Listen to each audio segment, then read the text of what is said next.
Senhor esteja com vocês. Ele está no meio de nós. Anúncio da Boa Nova, o Evangelho de Jesus escrito por Lucas. Glória a vós, Senhor.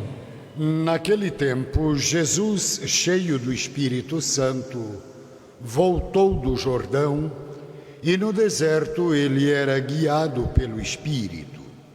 E ali foi tentado pelo diabo durante 40 dias. Nada comeu naqueles dias e depois disso sentiu fome. O diabo disse então a Jesus: se és filho de Deus, manda que esta pedra se mude em pão. Jesus respondeu: a Escritura diz: não só de pão vive o homem.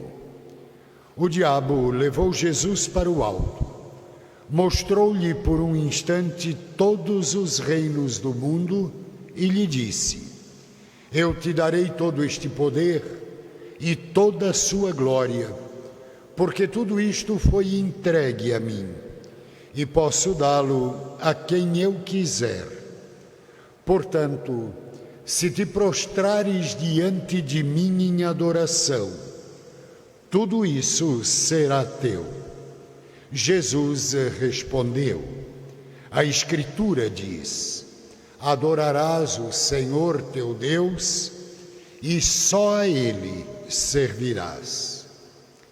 O diabo levou então Jesus a Jerusalém, colocou-o sobre a parte mais alta do templo e lhe disse: se és filho de Deus, atira-te daqui abaixo, porque a Escritura diz: Deus ordenará aos seus anjos a teu respeito, para que te guardem com cuidado. E ainda mais, eles te levarão nas mãos, para que não tropeces em alguma pedra. Jesus, porém, respondeu: a Escritura diz: não tentarás o Senhor teu Deus. E terminada toda a tentação, o diabo afastou-se de Jesus para retornar no tempo oportuno. Neste primeiro domingo da Quaresma, iluminados pelo Evangelho de Lucas, com o livro do Deuteronômio, com a carta de Paulo aos Romanos e com o Salmo 90, nos é dada a palavra de nossa salvação. Glória a vós, Senhor. Louvor e glória a ti, Senhor, Cristo, palavra de Deus. Queridos irmãos e irmãs, iniciada a nossa caminhada de Quaresma, iniciada na última quarta-feira de cinzas, quando nesse gesto simbólico, nesse rito tão bonito de impor as cinzas, nós demonstramos a nossa disposição em viver o espírito da Quaresma. E neste primeiro domingo, a palavra de Deus nos ilumina, lembrando com o livro do Deuteronômio que a nossa fé tem raízes históricas. É uma história do resgate que Deus faz de seu povo. Mas não é uma história largada de qualquer jeito. Ela tem raízes na alma desse povo e se confirma na misericórdia de nosso Deus. E ela tem comprometimentos, sim, porque o fiel leva os seus dons, leva os primeiros frutos. Hoje nós fazemos isso também. A missa não é invenção de qualquer um. A missa foi instituída pelo próprio Cristo quando disse lá na última ceia: Façam isso em memória de mim. Jesus está dizendo, quando vocês tiverem saudade do reino, quando vocês tiverem saudade das aspirações mais profundas, mais santas, a que o ser humano é chamado, façam isso em minha memória. É, portanto, um comprometimento que nos leva à atitude daquele fiel lá do livro do Deuteronômio, uma atitude de adoração ao Senhor. É o que fazemos aqui também. Nós não viemos à missa porque a igreja é bonita, porque o padre é simpático, porque prega bonito. Nós viemos à missa por Jesus. A gente não vem à missa pelo mensageiro, que é o padre, ou que são os ministros. A gente vem à missa pela mensagem que a gente leva. O mensageiro não interessa, o que interessa é a mensagem. E por essa nós damos a vida. É o que Paulo nos lembra na carta aos Romanos. É em Jesus, é Ele a mensagem. Ele mesmo se apresenta como caminho, verdade e vida. Por isso, se tu integrares a tua mente e o teu coração anunciando, tu serás salvo, nos disse Paulo. E disse mais, que agora não existe mais diferença. Ele cita os judeus e gregos do seu tempo. Nós podemos citar hoje todas as diferenças que nós fomos artificialmente criando na humanidade. Diferenças que foram nos afastando, foram criando discriminações, privilégios. E Paulo nos diz, não existe mais nada disso. Todos somos um no mesmo Deus e Senhor. E com esses dois ensinamentos, Deuteronômio e Paulo aos Romanos, nós temos a beleza do texto do Evangelho de hoje. Jesus sendo tentado pelo capeta. O capeta danado, até Jesus ele tentou. Imagina nós. Mas sabe, gente, esse texto do Evangelho não é uma reportagem de jornal dizendo exatamente o que aconteceu. Esse texto do Evangelho é um ensinamento catequético, cheio de simbolismos. Ele fala do deserto, por exemplo, como lugar da experiência com Deus e da consciência maior das nossas necessidades. Quando a gente fala em deserto, a gente pensa num lugar cheio de areia, né? Com pouca água, muito quente de dia e muito frio de noite. Mas de repente a gente não precisa ir num deserto, espaço geográfico. Quantas vezes o deserto de repente está no nosso coração, na nossa mente? Quantas vezes nós nos perdemos nos desertos que a vida nos apresenta, dos dissabores, dos contragostos, das vaidades, das teimosias, das brigas, confusões, e pode colocar qualquer outro adjetivo que configure ou que descreva os desertos de nossa existência. 40 dias Jesus jejuou.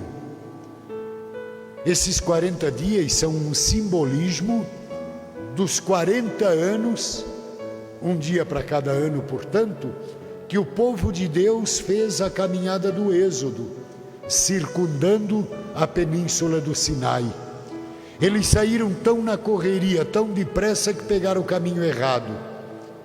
Eles levaram 40 anos para fazer o que poderiam ter feito em 4 meses, pelo caminho do norte, o caminho das caravanas na época, a rota do comércio.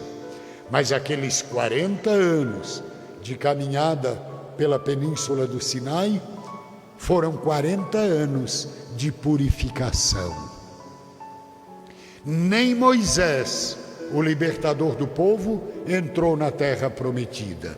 Morreu antes, no Monte Nebo. E Deus ainda permitiu que ele subisse no monte, dá uma espiada, mas lá tu não entra. E não entrou. E o povo foi então liderado por Josué. Então, esses 40 dias simbolizam sim os 40 anos, mas simbolizam para nós hoje muito mais os 40 dias que a observância da Quaresma nos convida a viver, buscando conversão, buscando penitência, buscando mudança de vida. Das mesmas tentações que Jesus sofreu. Jesus pode sofrer tentações? Eu acredito que não. Afinal de contas, ele foi sim semelhante a nós em tudo, menos no pecado.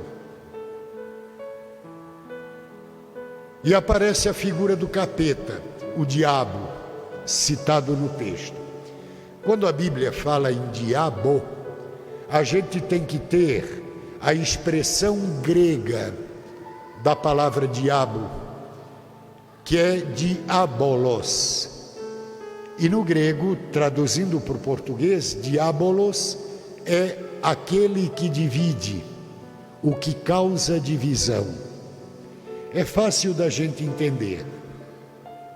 Usando o antônimo, o contrário da palavra. Diabolos, aquele que divide. O antônimo de diálogos no grego é símbolos, que dá a palavra símbolo em português. O que é um símbolo?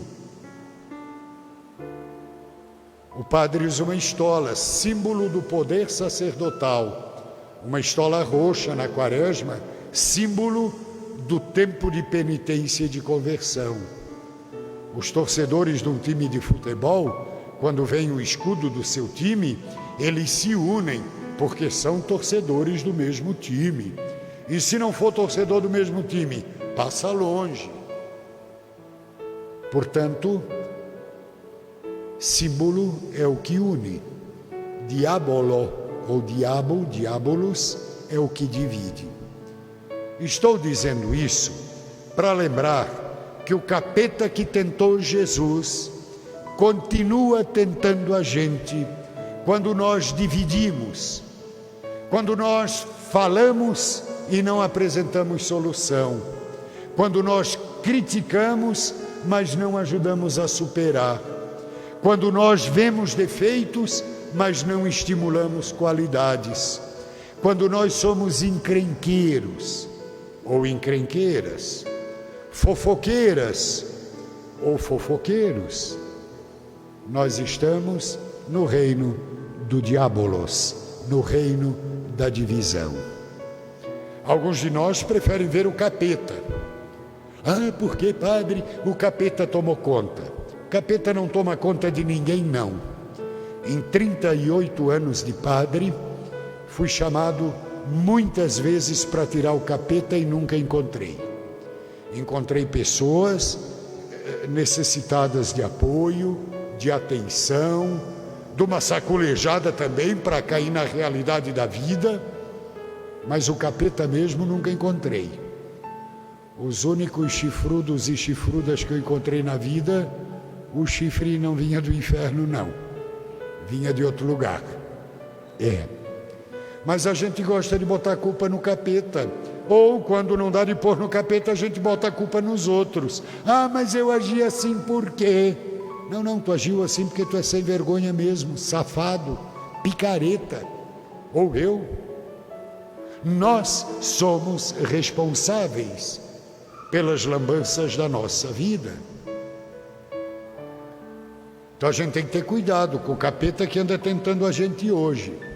Senão a gente fica pensando no capeta que tentou Jesus e a gente não assume as tentações que nós temos hoje. E a gente passa batido. Ah, mas eu fui à missa, tá, e daí? Ah, mas e daí? E daí? É bom ficar ligado, é bom ficar ligada. Jesus supera as tentações do ter, do poder e do prazer. E aí supera com categoria. Afinal de contas, o capeta quer dar uma de bacana.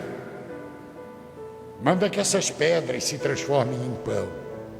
Tudo isso eu vou te dar, tudo é meu, me deram. É o pai da mentira. E Jesus lhe dá as respostas.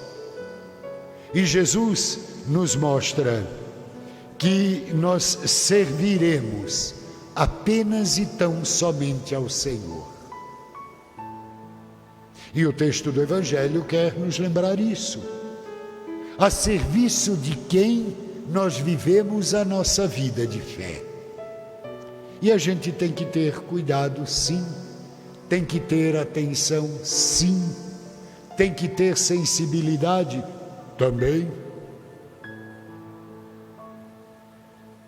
E é interessante que o texto diz que o capeta se mandou, mas que ele iria ou irá retornar no tempo oportuno. Ah, mas que tempo oportuno é esse?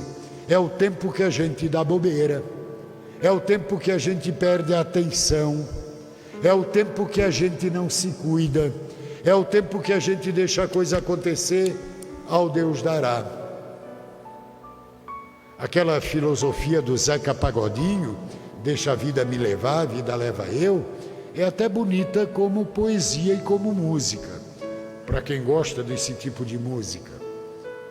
Mas como filosofia de vida, não dá de viver não.